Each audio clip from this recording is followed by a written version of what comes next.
to see you all. You know that thing where you're panicking about money, so you put your apartment on Airbnb and then you promptly forget about it until somebody books it?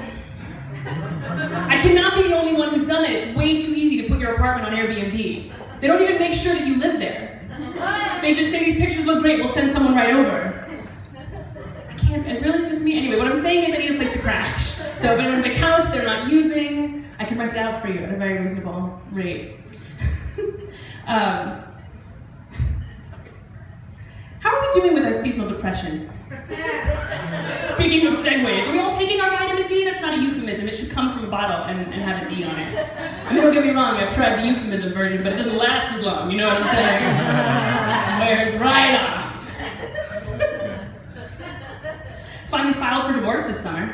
Thank you! Yeah, it was a big improvement on my old habit of just telling everyone I'm divorced, which I did for about a year. The way that I tell people I'm from DC, even though I grew up in Fairfax County.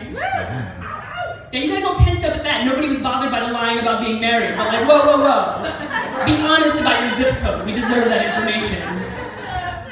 So to do this, I had to actually go see my ex, which I think I handled in a very mature way. I ran to the nearest Sephora, and I ran in and I said, I'm about to see my ex for the first time in a year. What can you do to my face? They looked me up and down. This was New York, so they were like, we can't do anything about your face, honey. Sorry. That's rude. That's hurtful, Susan. Thank you. But I finally go to meet him, and he's jaywalking across 6 lanes of Midtown traffic. I was like, that's about right. If I had known that you were going to be throwing yourself under a car rather than have this conversation, I could have just been telling people I was a widow this whole time.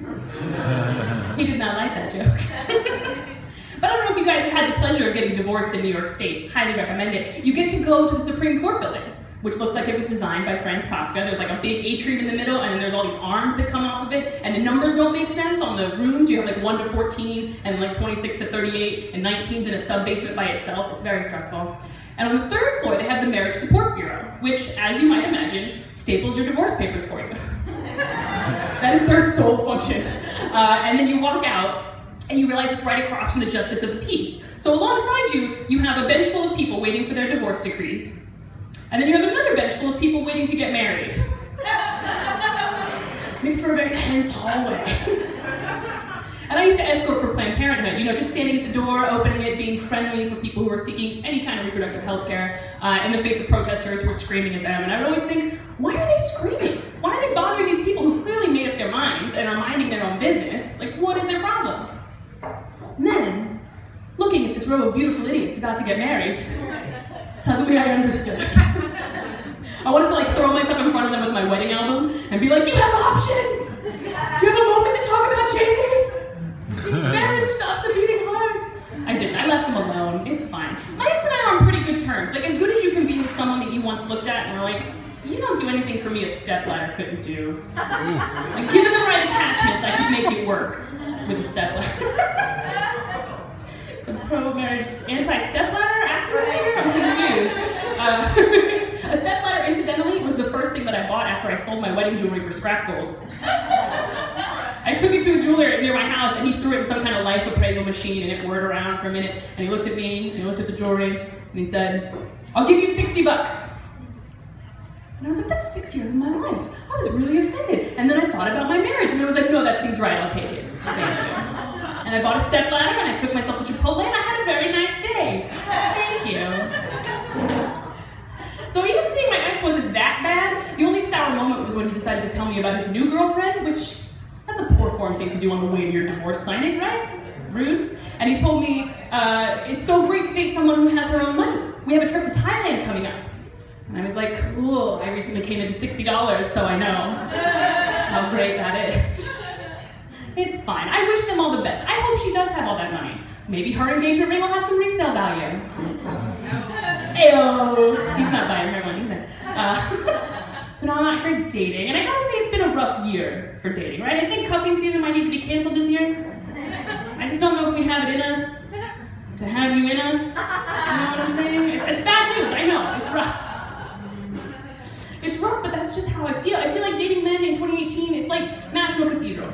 It's beautiful, it's stately, it might really like to have me inside of it, but the institution that made it, actively hostile to me. And the acoustics are terrible. Also. Thank you. that is my favorite part of that joke, and no one's ever laughed at it. And it's perfect, right? Men don't have acoustics.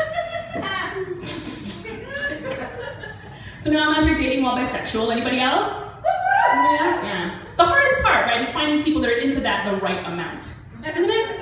Because like straight girls, you fall in love with them all the time. Anybody fall in love with a straight girl recently? It's all right for you, sir. You're what they're into, it turns out. But when I do it, it's all sorry, I like men. I'm sorry, I like men too. I don't make my whole life about it, you know? Because everybody's bisexual until it's time to be bisexual, right? And then they're like tuck and rolling off the couch. Like, oh no, you got the wrong idea. And there's lesbians. I always like to start out like Pride Month by apologizing to pretty much every lesbian I see for just letting the brand down a little bit. Because that's what we do, right? Lesbians don't want to date us because they think we're going to leave them for men. And I always want to say, ladies, we're bisexual. We'll leave you for anybody. That's the whole problem with us. I really admire your work, lesbians up below. And then there's straight men who are a little too into it, maybe.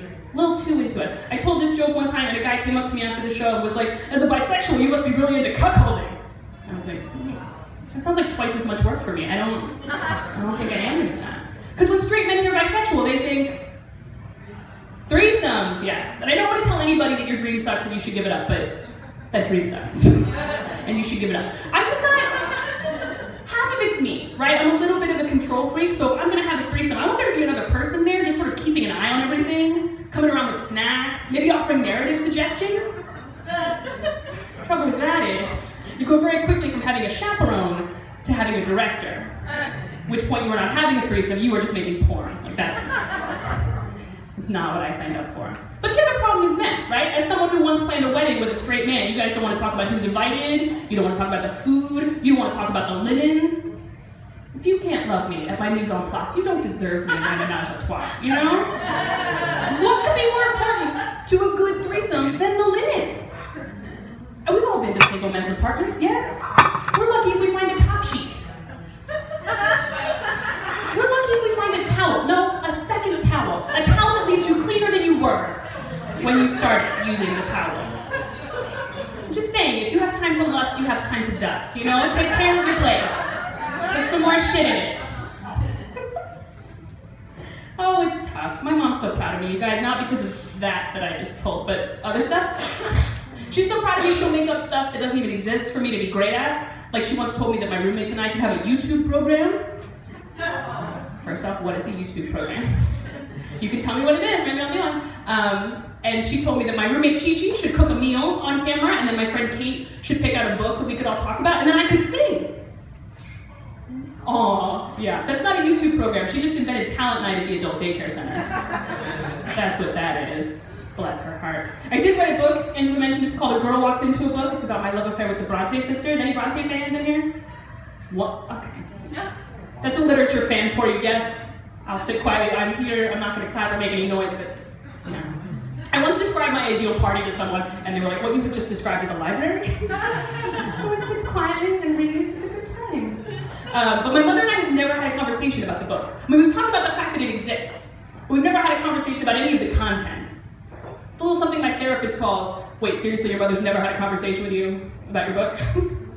She means well. She's just stressed out by, you know, the feelings in it. Which I get. Hey, what do you guys think of these pants? Do we think they're from the men's section or the women's section? Yes. Yes, yes. I'll give you a hint. Are we ready? Can everybody see me? Anybody? Any guesses? Yeah, these are the kinds of pockets that men are dealing with just every day. I can put my phone in here and forget about it. I don't really understand what men have to be upset about. Like, look what you can do with your whole world. No? All right, you guys should check out the pants is all I'm saying. Pocket-wise, they solve a lot of problems for us. All right, I want to leave you with this. There's a game I like to play that maybe you can all play because there's a decent enough crowd here now. It's called First Date Last Date, and it's where you try to figure out if a couple near you is falling in love or about to break up. Because the body language is very similar, right? It's intense. New information's being exchanged no matter what. Somebody's already hung up on their ex or about to be hung up on their ex. Let's all try not to look at the couple we've been playing this with in this very bar. How do we think they're doing? Just don't look. Just how do we think they're doing? Yeah? All right. See, and then I'm bisexual, so I can just swoop in on whoever's the most vulnerable. Okay? have a whole plan. I once actually did almost steal a date from a dude because we were at a jazz show and he was like mansplaining the trumpet, which he'd been playing for 6 months. And he went on and on about how hard it is to find a venue and to find a practice space and all the demands and rigors of life as a trumpeter. And then he finally shut up and went to the bathroom, and I leaned over and said, "And what is it that you do?" And she said, "Oh, I'm the jazz programmer at the Kennedy Center." So then, little piece of advice, ask questions on your dates. My name's Brandon Pennington, thank you so much.